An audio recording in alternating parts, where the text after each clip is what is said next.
All right, it's some 18 minutes after 7, and this is my banner. First of all, it's World Day Against Trafficking in Persons. Second, you know how people will do anything at all to leave the shores of this country. People think it's better out there than here in our country. There was this news yesterday about 5 Ghanaians perishing attempting to enter the U.S. through unapproved routes. People go through Libya, people would go to Nigeria and go to other places. And I've been trying to monitor the BBC recently. They've been doing a series of documentaries. You hear the stories of Africans who would do, and it's sad when it's West Africa, really, when it has to do with persons from sub-Saharan Africa, the things that they would do just to get out of their own country. So today we're talking on a lot of issues. We will come to the issue of passport as well. We'll come to the issue of asylum. And my guest is the right person to answer all the questions. So here's what we're going to do. If you've got questions related to what we are discussing, why don't you go to facebook.com/joynews on TV. Maybe if we have time, we could just also open the phone lines to hear your comments on this one. But my guest is Mr. Makarios A. Akampong, and he's a Deputy Director at the Ministry of Foreign Affairs. Good morning to you, sir. I'm grateful. Thank you, Melody. Let's start with this press statement that was signed by your good self about 5 Ghanaians losing their lives trying to get to the U.S. How terrible is the situation? Where are people passing through to get to the U.S. Or to Europe? Thank you. First of all, let me extend warm greetings to your cherished viewers. My preliminary comment will be that the press statement release is but a microcosm of a larger picture that we're seeing. And I like to place this in proper context so we can understand. Historically, Ghanaians are known to love to migrate, even internally. You know, in the 60s, you will recall that our cocoa industry flourished, largely because we had persons coming from the north and so forth to work in the south. Subsequently, we have also now emigrated to the West African sub-region. Much of it buoyed by protocols within ECOWAS that allow for free movement and, in fact, establishment of persons. And so we see a trend where the records will tell you that nearly 70% of our total migrant population reside within the West African sub-region. Recently, we've seen a trend of diversification of destination countries. Many of those within the OECD countries, and I'm talking of Canada, USA, Italy, France, UK, and South Africa, and so forth. What we are seeing today, and in respect of which we issued this press statement, is another emerging pole of destination, which is the South American one. So we have dealt with the Europeans, we've gone and used Libya and Co, which are transit destinations, in fact. And the new trend is an emerging one which focuses also around South America. So it tells you that they are looking for ways to get to greener pastures. And in this specific case, the 5 Ghanaians who perished, unfortunately, were part of the larger group of Ghanaians, if you recall, who traveled to Brazil for the World Cup. And we heard in the aftermath of the World Cup that a group of Ghanaians were seeking asylum. Sought asylum, applied to the Brazilian government, ostensibly for certain reasons. But that was granted. That was granted, and they stayed. Now, their ultimate was to reach the US. And therefore, Brazil was going to be a transit country for them. What we have gleaned from the records is that quite a number of them were able to reach the US. At the time that they did, they went by air. But subsequently, the Brazilian government has privatized its airports, making immigration control and so forth very tighter and heightened. And therefore, those of them who have not got the proper documents or are not properly documented are normally found out and will not be able to go by that route. So what becomes attractive to them now is to go that perilous journey that we've seen by route. And they seek to normally attempt to reach Panama or any of the other Caribbean countries, ultimately to get to Mexico before they arrive in the US. With regards to the 5 persons, we understand that they got to Panama, okay, as the previous groups had done. And between Panama and Colombia, there is supposed to be a river. Now, the depths of the river are not really that great. And a person of normal height should be able to wade through the waters and cross over to other border. Unfortunately for this group of persons, when they arrived, or prior to their arrival, it was already raining. And when they got there and they waded into the waters, the depths were no longer, were quite high. And therefore, unfortunately, because we understand many of them are not from localities that have river bodies or the sea. So they're not familiar with a kind of... That's right, and even to swim. And therefore they drowned. But apart from the rivers, I mean, this is a very dangerous route. Absolutely. We are seeing narratives that are scary. If you take away what we've already seen, which is by itself something to be gravely concerned about, you will recall also around the Mediterranean. Now, Libya, Algeria, Morocco, and all those are transit countries for our nationals. But to reach Europe, they will have to now deal with the Mediterranean. And we see the way they go in leafy boats. And in spite of the stories of avoidable loss of lives, we see that they are still trooping to those places, which is scary. How do you think we can stop this? Can we, in the first place? Well, migration is part of a human, inherently human to migrate. And therefore, the focus of government will not be to stop it. The focus of government will be to ensure that people can emigrate by the regular route, thereby avoiding these unfortunate incidents that we're talking about.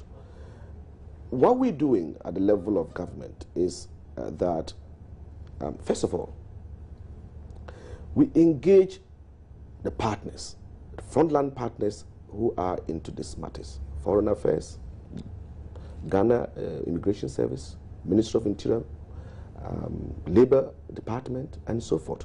Because you see, the reasons why people migrate are known to us. In the case of Ghana, many of those other factors do not actually apply. We know it is actually a basic economic matter. They want to go, and some people have no jobs here. They think that even if you're doing menial jobs outside, you earn better. It is better. So it's basically for Ghana an economic reason. So what we're doing is that, in fact, that it is not our focus to ask you not to emigrate. That indeed there is a way to emigrate properly. And the way is that if you want to go to a place and the stories are being told to you, can you verify from the frontline agencies?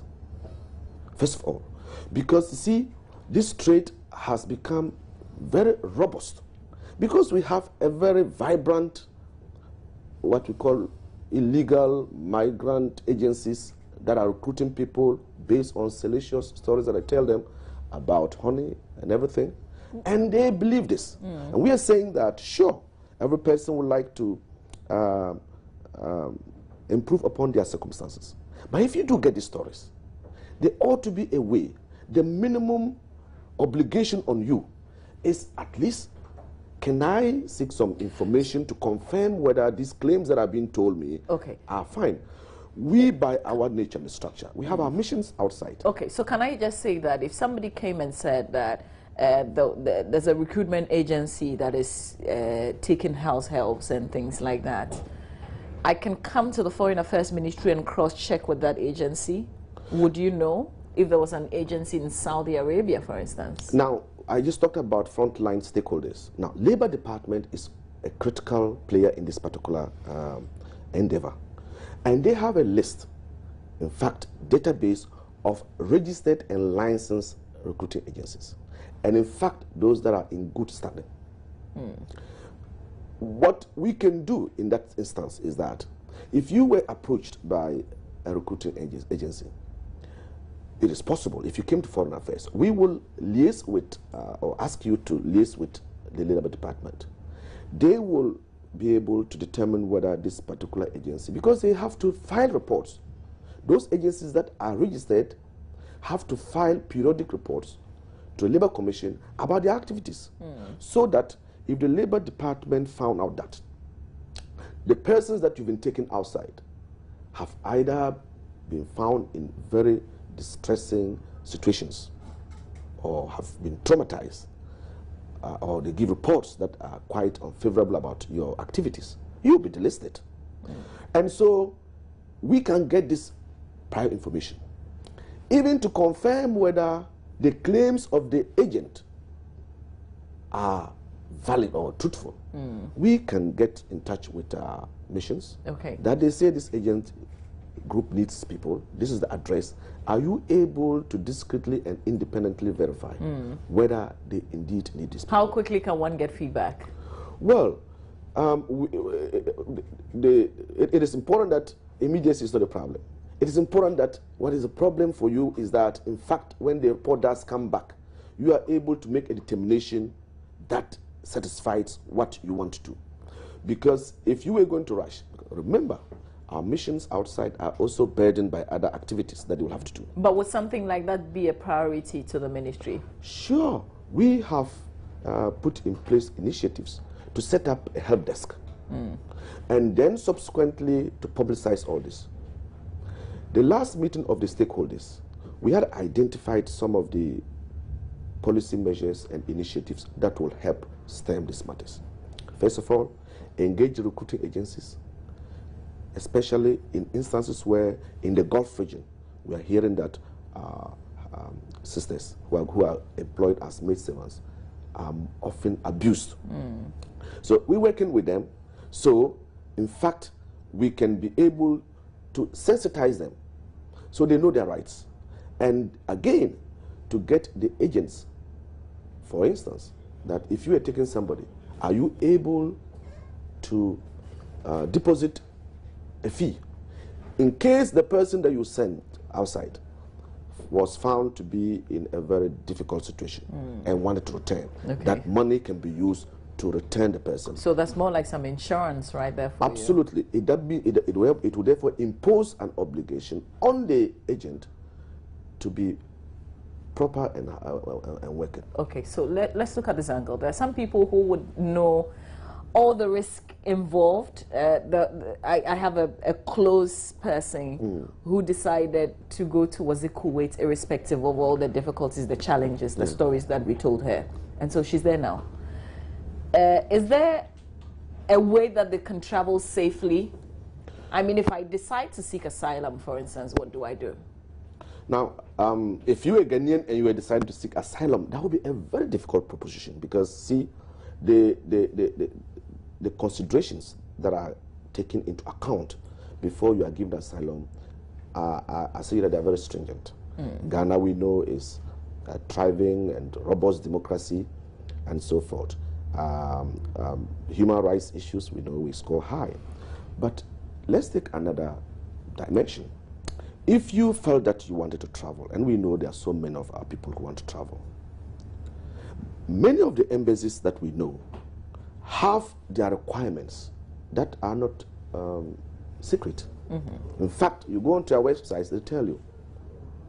I think that for many of them, you need to show that you have your economic station in life is such that they think that, because prima facie, they assume that the moment you go, you will not want to come back. Yeah.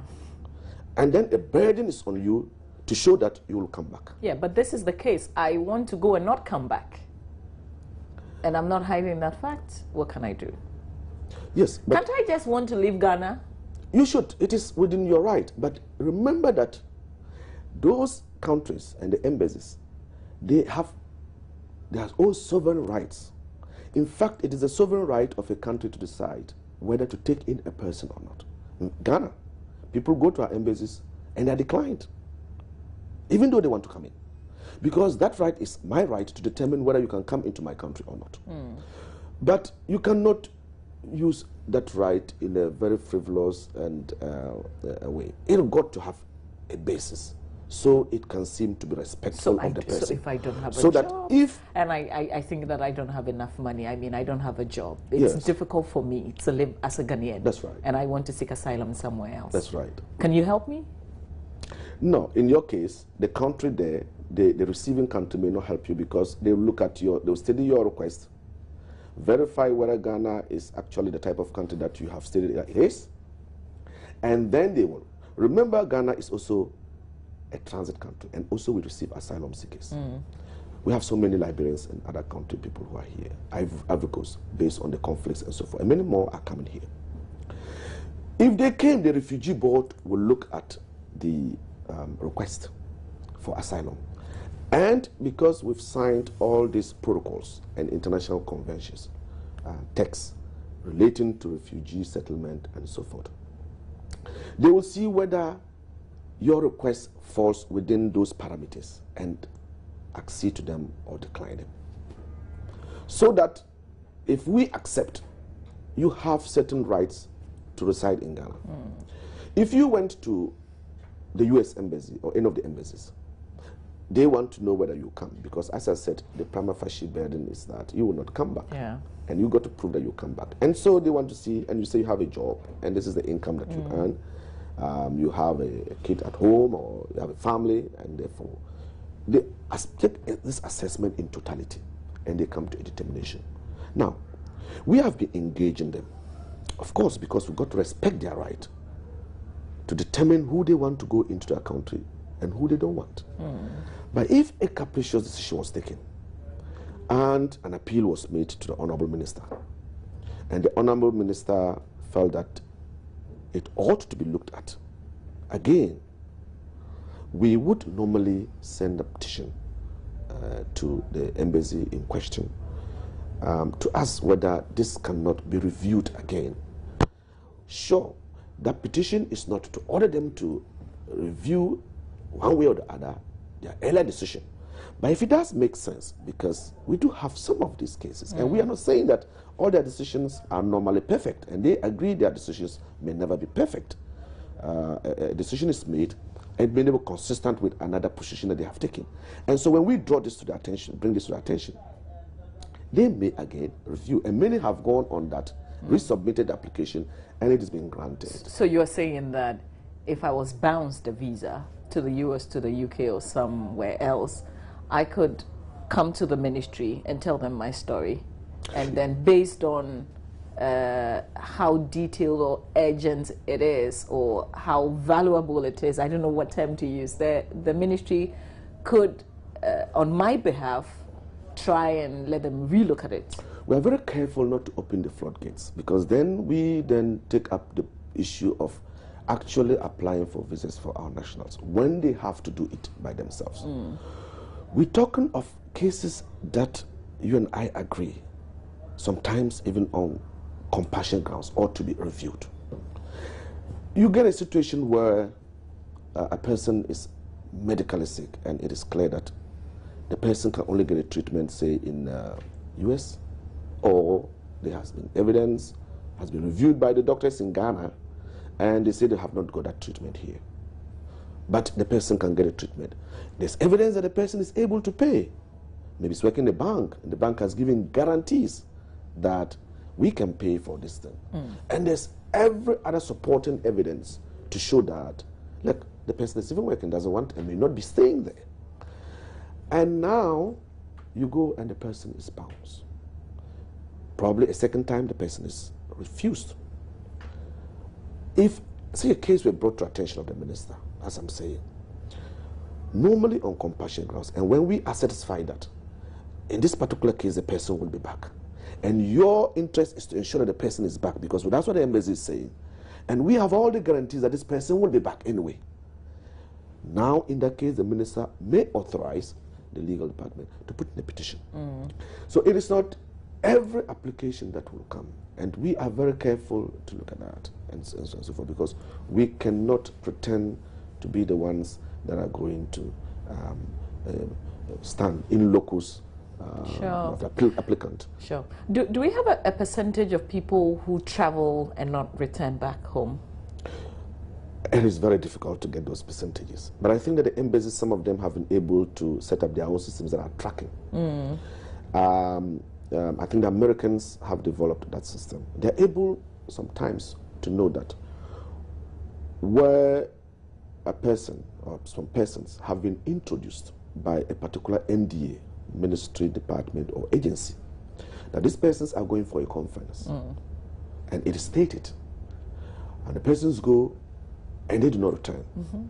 Often, when they are reviewing their cases, they are able to determine whether these persons, and they ask, and they can confirm with the ministry or write to us to seek further clarification from this particular, whether these people returned.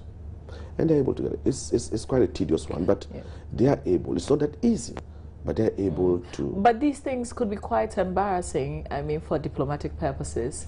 That you have a whole group of people who travel for a conference and then some decide not to come back and they run away. And that is what has made and compounded the ability of many Ghanaians to be given visas. I think that we've seen very genuine cases of people who would go and come back and they have declined. Quite disturbing. But the officers will have at the back of their mind the fact that many Ghanaians, irrespective of what they earn, and some do earn hefty sums in salary, will do everything to stay away. And we've seen instances where people have worked in quite, generous and high-notch companies, but have agreed to go to UK and just be washing bowls or do anything. And now, many of these officers and consuls are unable to understand that type of thinking.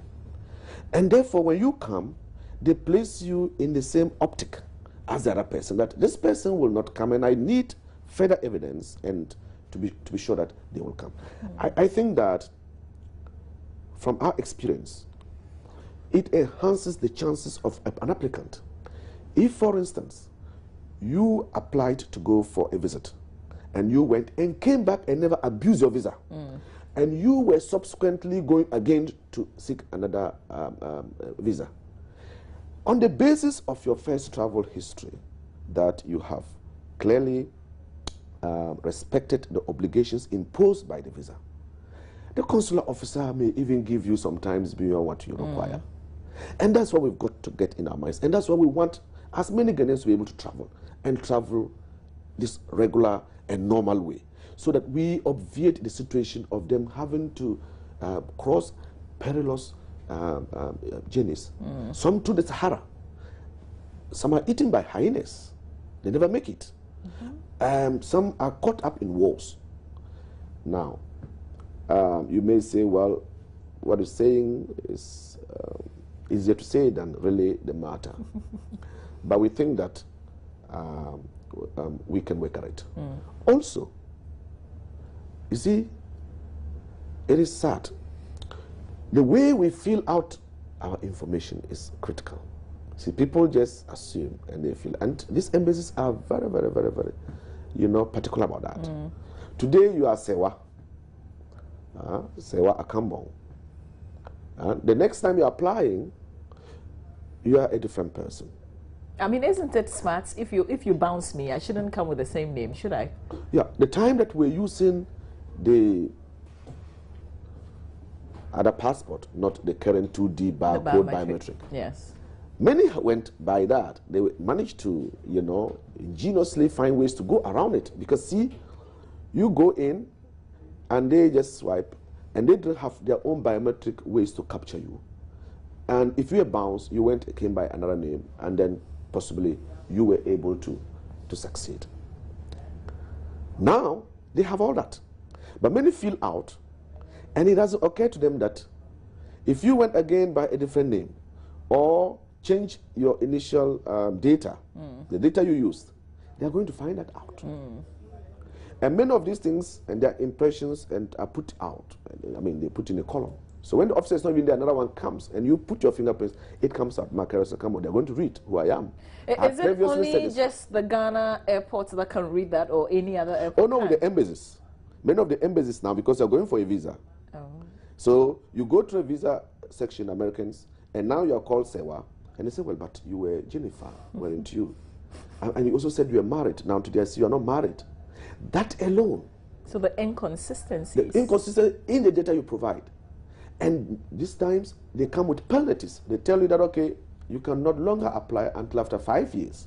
Or that really? After 10 years has elapsed. That will be your penalty. And that keeps you away. For such a person who is hell-bent on traveling, the door is closed for the next 5 years or so. So he finds a route because he has to travel or she has to travel, and then finds themselves... Let's quickly talk about the passports. What's the situation? I mean, there are always so many people at the passport office waiting for their passports. That's also one of the ways. I mean, if I can't get a simple passport, then how do I legally get a visa? Yeah, we recognize the passport is actually the first identity with your birth certificate of nationality. So it is the right of a person who wants to acquire a passport, in fact, to get a passport, if possible, timelessly. Now, the passport office is doing extremely well under enormous constraints, right, which are being addressed. We want to travel. In fact, when we don't want to travel, the passport is such a symbol for the Ghanaian that every other person wants to acquire it for such a small country like Ghana, right? You will be amazed to find how many other people want a passport in a day. And many of those are probably not traveling or don't intend to travel in the next year or two. It's just a form of identity. You want to have it. It is a form of identity. And looking at the challenges in getting it, you want to have it early. It's a symbol. But of course, we have other forms of identification in the meantime.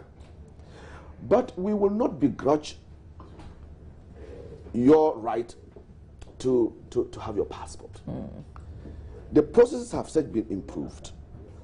And what is being done is, in fact, to improve on the infrastructure. The deployment of the machines, especially that will give the biometric passport. We used to have machines that were printing these passports, you know, in bits and so forth. What the ministry has done is to have a machine now that is able to print out a lot or quite a number of these to satisfy our people. Now, the current situation is that there has been a backlog because in installing these machines, while we're using the old machines, we're not able to move as fast as we ought to have moved. And that created a backlog. I think that by the end of this month, this backlog will be cleared.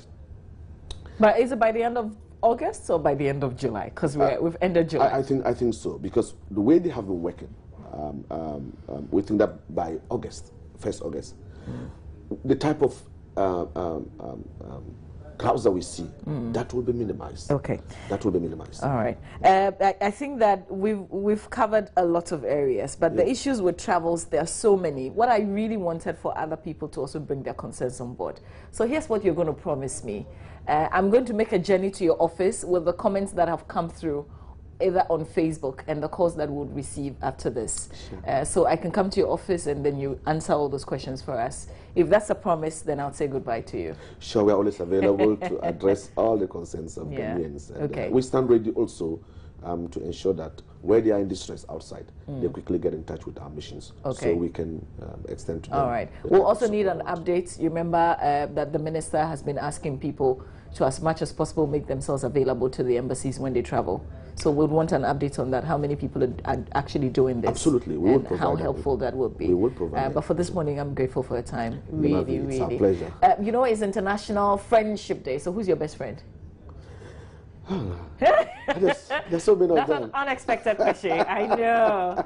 Okay. Oh yes, including my wife. Yes. Okay, you know, my wife nice. is This is the second time I'm hearing that. That's right. My wife is my best friend. Sure. Okay.